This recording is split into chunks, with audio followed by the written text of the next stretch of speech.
안녕하세요. 네, 이번 시간에 저희가 심리학개론 이론 한번 보도록 하겠습니다. 먼저 핵심 이론 1입니다. 프로이드의 정신분석 이론부터 한번 살펴보도록 하겠습니다. 먼저 프로이드의 이론의 특징 1번에 나와 있는데요. 동그라미 1번에 보시면 정신적 결정론, 2번에 무의식을 강조했다, 3번에 심리성적 욕구, 리비도 강조했죠. 그리고 내적 갈등의 역동이 있다라는 표현을 했고요. 인간에 대해서 투쟁적 인간을 이야기했습니다. 하나하나 다시 한번 살펴보면요. 먼저 정신적 결정론이라고 하는 것. 들어보신 분들은 들어보셨을 텐데 이것은 무언가 결정되어 있다라는 거예요. 근데 그 결정이 뭐예요?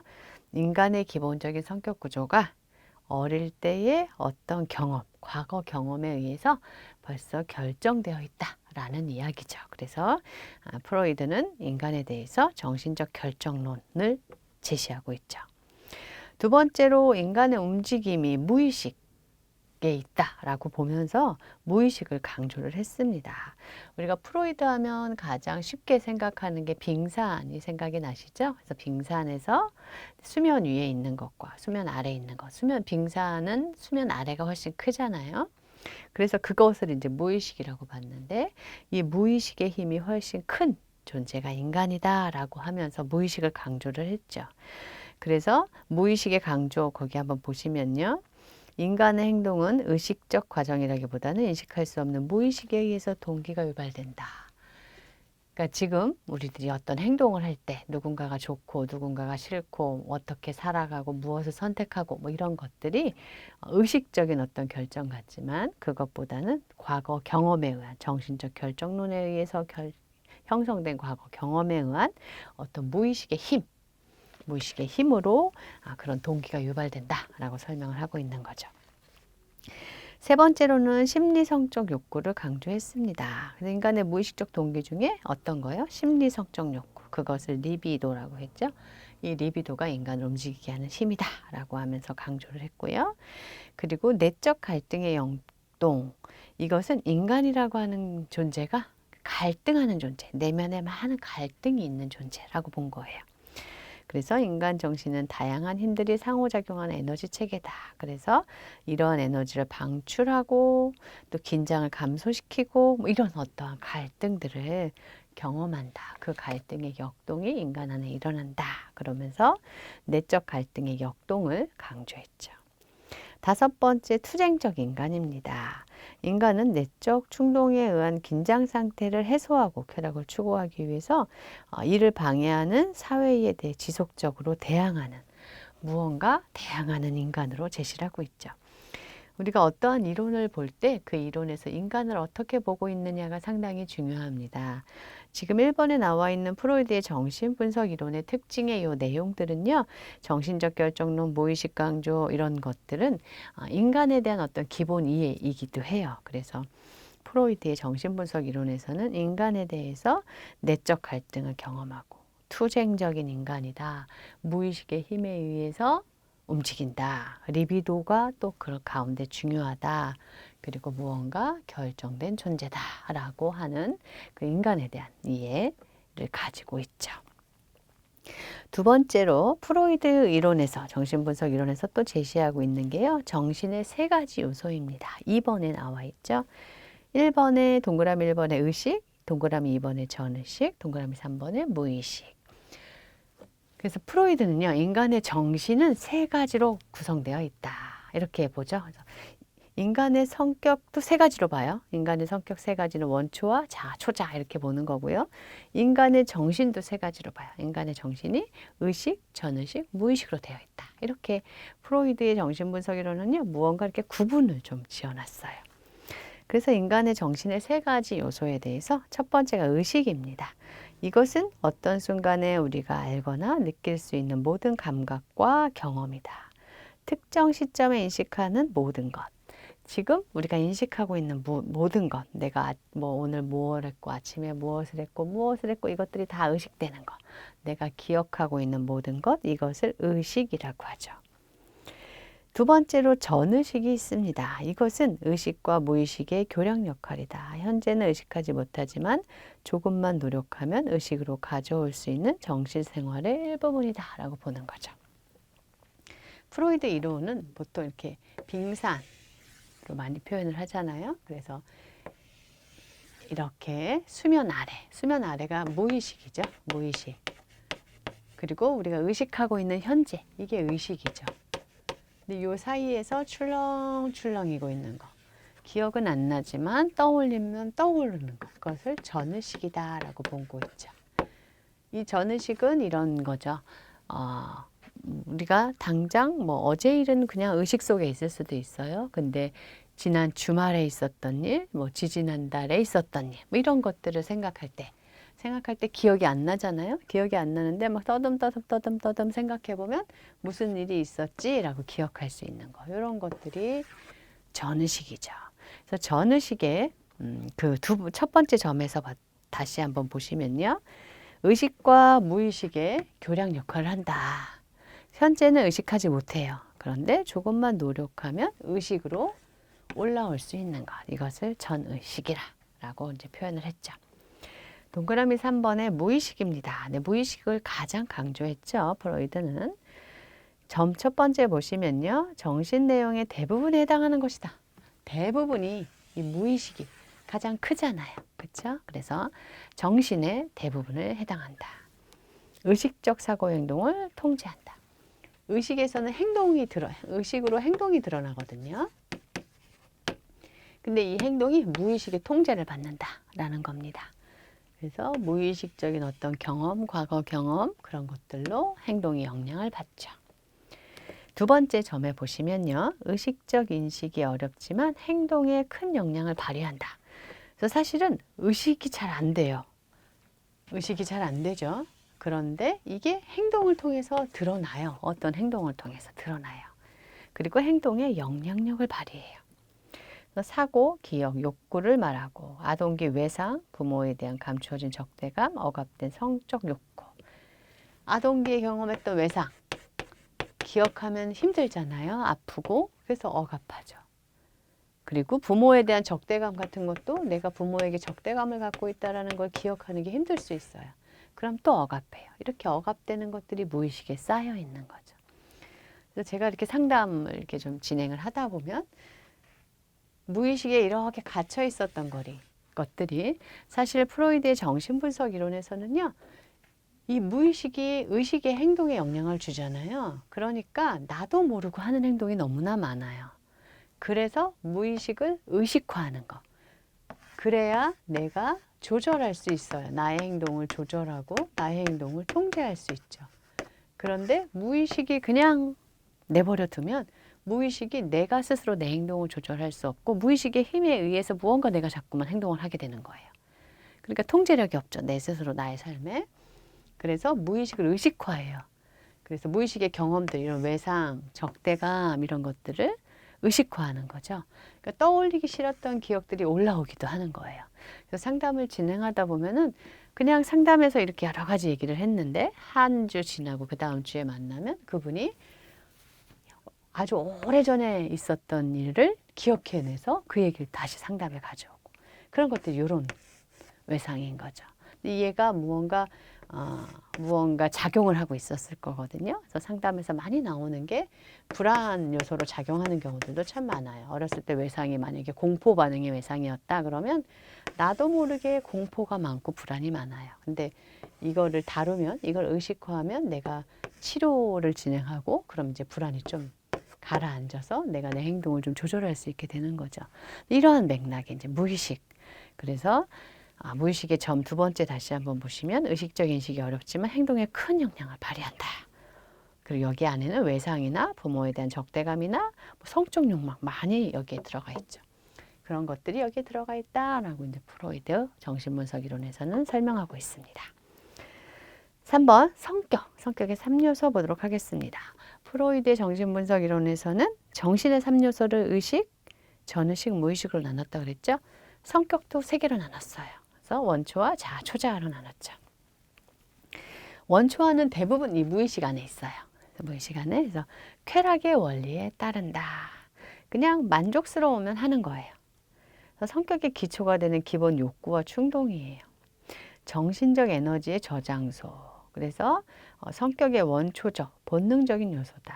행동에 힘을 부여하는 근원적인 생물학적 충동이다. 식욕, 성욕, 수면욕 이런 거 다, 이런 게 다 원초화입니다. 그래서 원초화는 쾌락의 원리를 추구한다 그랬잖아요.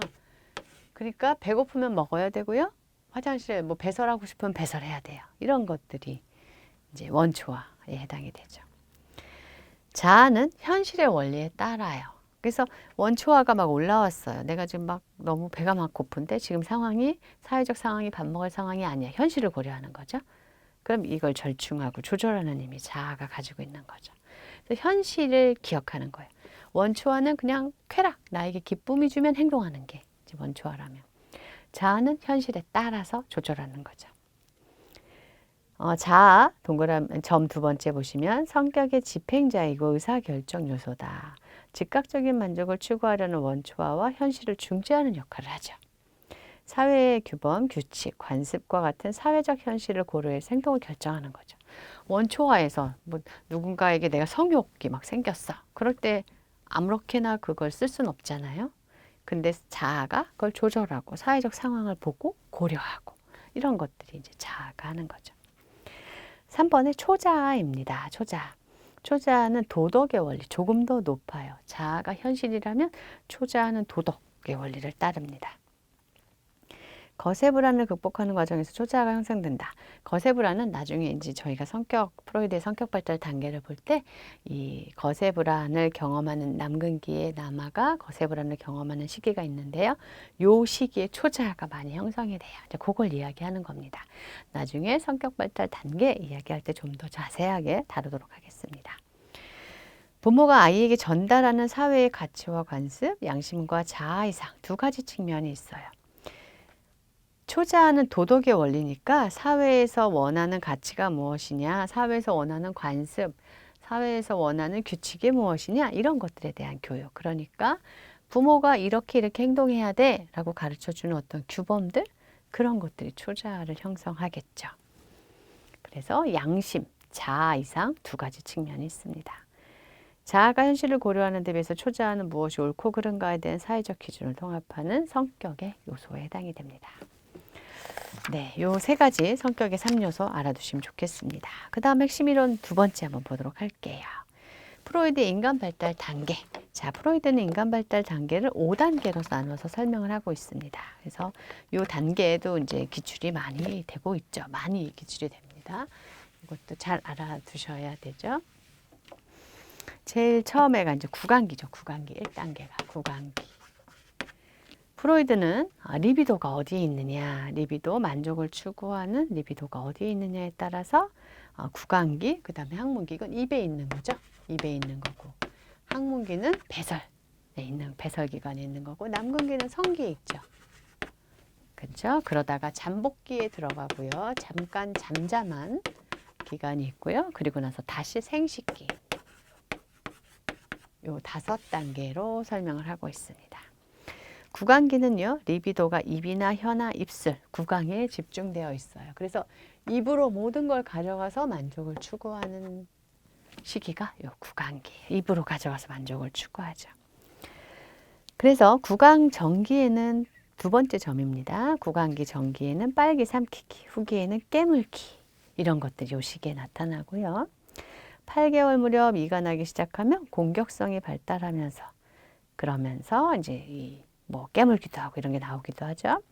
이유에 대한 불만, 그러니까 자신이 이렇게 먹는 거죠. 이유에 대한 불만에서 어머니에 대한 최초의 양가 감정은 좋기도 하면서 공격도 하고 이런 거죠. 양가 감정을 경험한다. 다른 사람에게 과도하게 의존하고 그들에게 인정받고자 하는 구강 수동적인 성격. 그러니까 이때 구강기 때 구강 수동적인 성격, 구강 공격적인 성격이 있는 거예요. 그렇죠? 그래서 점 세 번째 다시 보시면 다른 사람에게 과도하게 의존하고 그들에게 인정을 받고자 하는 구강 수동적인 성격이 있고요. 또는 논쟁하고 비판하고 이용하고 지배하려고 하는 구강 공격적인 성격으로 나타난다. 후에 구강 수동적인 성격이 되어 있는 사람은 어떻게 해요? 많이 의존하는 거예요. 다른 사람에게 인정받고 싶어 하고. 근데 반면 구강 공격적인 성격으로 굳어진 사람은 논쟁하고 비판하고 남을 이렇게 막 험담하기도 하고 비난하기도 하고 그런 행동들을 많이 보이죠. 둘 다 구강기에 고착된 성격입니다. 그 다음에 이 시기에 신체적 정서적으로 부모의 보살핌을 받지 못하거나 박달감을 느끼게 되는 경우 성인이 되어서 충족되지 못한 보살핌에 대한 갈망이 나타나고요. 이 시기에는 충분하게 보살핌을 받아야 되는 건데 적절하게 받아야 되죠. 너무 과하게 받아도 이제 어려움을 경험하는데 충분하게 보살핌을 받으면, 근데 그렇게 받지 못할 때는 박탈감을 느끼고 그래서 보살핌에 대해서 갈망하게 되고 타인을 또 불신하게 되고 이런 문제가 발생할 수 있다라는 겁니다. 그 다음은 항문기입니다. 이때는 리비도가 배설과 관련된 항문에 집중되는 거죠. 배변으로 생기는 항문 자극에 의해서 쾌감을 얻는 동시에 배변 훈련을 통한 사회화의 기대에 직면하는 시기죠. 그래서 이렇게 참았다가 자기가 쉬를 참거나 대변을 이렇게 참는 거죠. 참았다 이렇게 배출하면서 쾌감을 느끼는 시기가 요 시기죠. 근데 이때 배변 훈련을 해야 되기 때문에 뭔가 부모와 갈등도 나와요. 그래서 사회의 기대에 직면하는 시기라는 거죠. 세 번째 점에 보시면요. 부모나 사회의 요구에 의한 갈등을 경험해서 오히려 자신의 본능적 충동이나 반항의 의사를 외부로 표출해 보이는 항문 폭발적인 성격, 또 항문 보유적인 성격, 두 가지 성격으로 나오는 거죠. 항문 폭발, 또 하나가 항문 보유적인 성격으로 나온다. 이렇게 설명을 하고 있습니다. 점 세 번째 다시 한번 보시면요. 부모나 사회의 요구에 의한 갈등을 경험을 하고요. 이게 뭐예요? 배변 훈련을 하면서 이런 경험을 하는 거예요. 지금 여기서 쉬하면 안 되고 쉬는 저쪽에서 화장실에 가야 되고 뭐 또는 기저귀에다 해야 되고 그렇죠?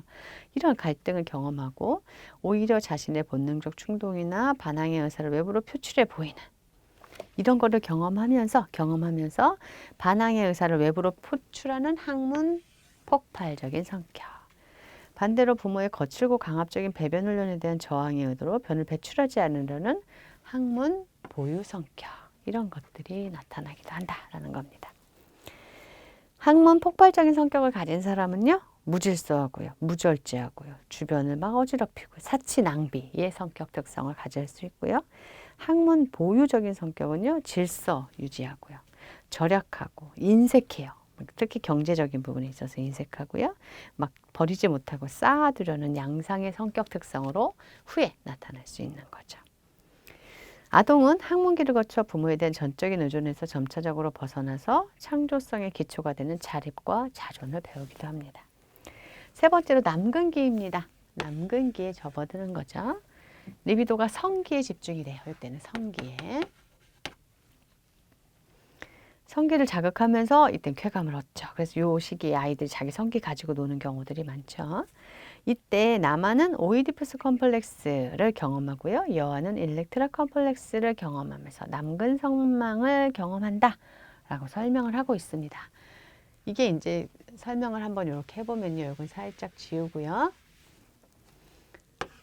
이제 아버지와 어머니가 이렇게 있고 여기에 만약에 아들이 이렇게 있다. 그러면요. 이 아들이 어머니가 너무 좋아져요. 그래서 어머니랑 너무 좋아서 어머니를 내 걸로 만들고 싶은데 엄마 옆에 보니까 아빠가 있어. 남자가 있어요. 그러면은 아빠에 대해서 적대감을 갖게 돼요. 적대감. 그래서 어머니와 밀착하려면 아빠를 없애야 되는구나 라고 생각을 하는 거죠. 그게 이제 오이디푸스 컴플렉스거든요. 그래서 아빠를 없애야지 내가 엄마를 차지하겠구나 이런, 그리고 엄마에 대해서 근친상간적인 어떤 욕구가 올라온다 이렇게 설명을 하죠.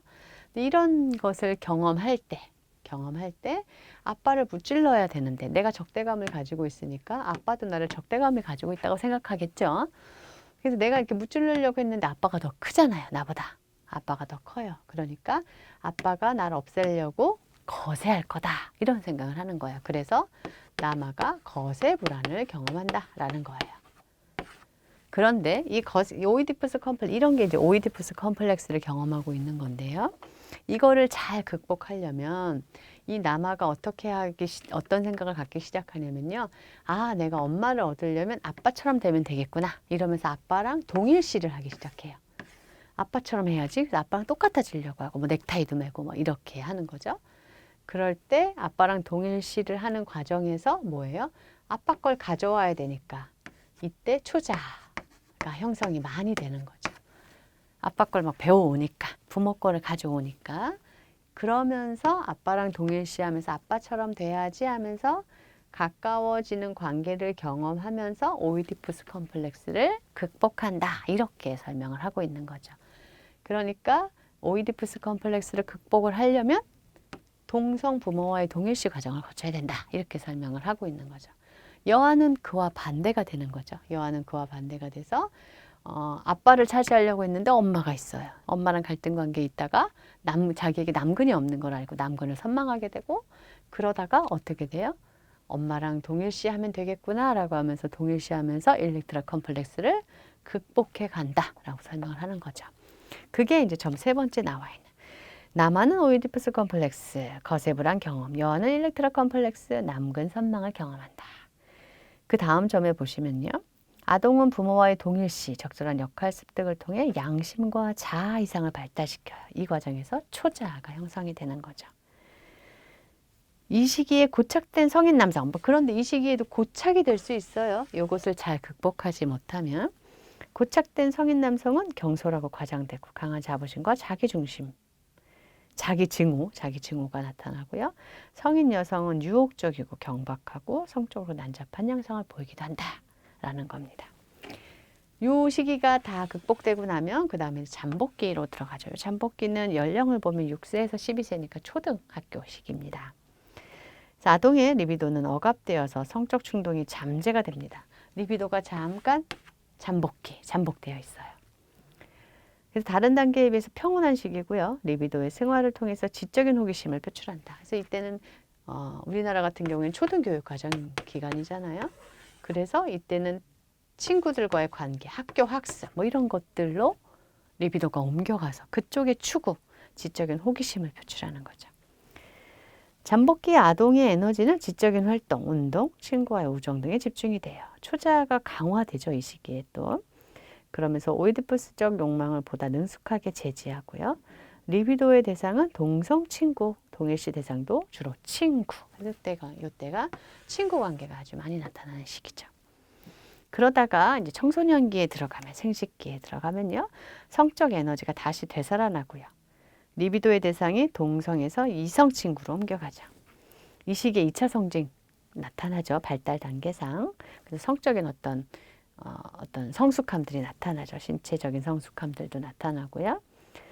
턱수염, 가슴 발달 이런 것들이 나타나고요.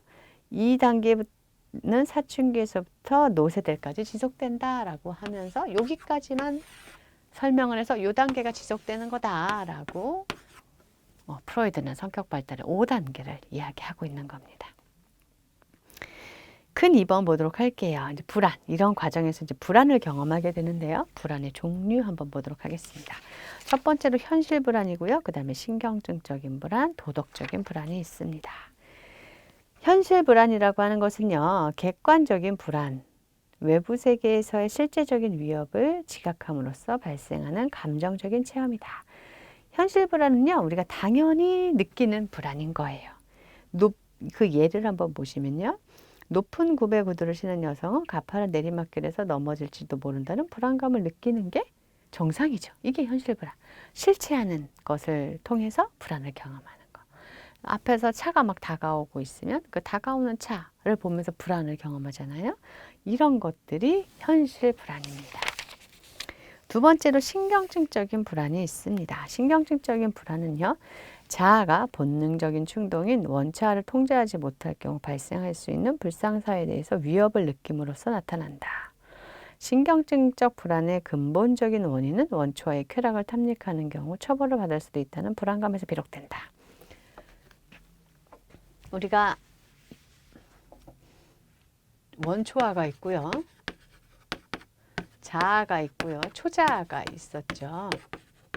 그래서 원초화는 쾌락을 추구한다 그랬어요. 쾌락의 원리. 본능을 따라가는 거고요. 자아는 현실의 원리. 현실에 따라서 조절할 수 있는 거고요. 초자아는 도덕의 원리를 따른다 그랬죠. 그런데 지금 여기에서 말하는 신경증적인 불안은요. 요 원초화가 너무 커져서 내가 자아가 이걸 컨트롤해야 되는데 컨트롤할 수 없을까 봐 생기는 불안이 신경증적인 불안이에요. 그래서 자아가 본능적인 충동인 원초화 이들을 통제하지 못할까 봐 생기는 불안. 그게 신경증적인 불안이에요. 그래서 이것은 뭐 예를 들어서 내가 뭐 어떤 욕구가 계속 생겨요. 뭐 여러 가지 본능적인 욕구들 있잖아요. 폭력, 누구를 죽이고 싶다는 폭력도 있을 수 있고요. 공격적인 욕구도 있을 수 있고요. 뭐 성적인 욕구도 있을 수 있고요. 여러 가지 욕구들이 있는데 자아가 현실에 맞게 그것들을 잘 조절해야 되는데 그것이 되지 않을까 봐. 그럴 때 생기는 게 신경증적인 불안이죠. 3번 도덕적인 불안입니다. 도덕적인 불안은요. 원초아와 초자아 간의 갈등에 의해서 야기되는 불안이다. 본질적 자기 양심에 대한 두려움과 연관이 된다. 이것은 원초아와 초자아 간에 신경증적인 불안은 원초아와 자아 간에 생기는 거고요. 도덕적 불안은요. 원초아와 초자아 간에 생기는 불안입니다. 갈등에서 야기되는 불안이죠. 그래서 자기 양심에 대한 두려움과 연관된다. 원초와의 충동을 외부로 표출하는 것이 도덕적인 원칙에 위배될 수 있다는 인식하에 이를 외부로 표출하는 것에 대한 거부감을 느끼며 경우에 따라 수치심과 죄의식에 사로잡히게도 되는 것이 도덕적인 불안이다라고 이제 보실 수 있겠습니다. 그래서 선생님들이 요거 두 개 간의 신경증적인 불안, 요거 두 개 간의 우리가 도덕적인 불안, 그죠? 도덕적인 불안을 갖게 된다라고 알아두시면 되겠습니다.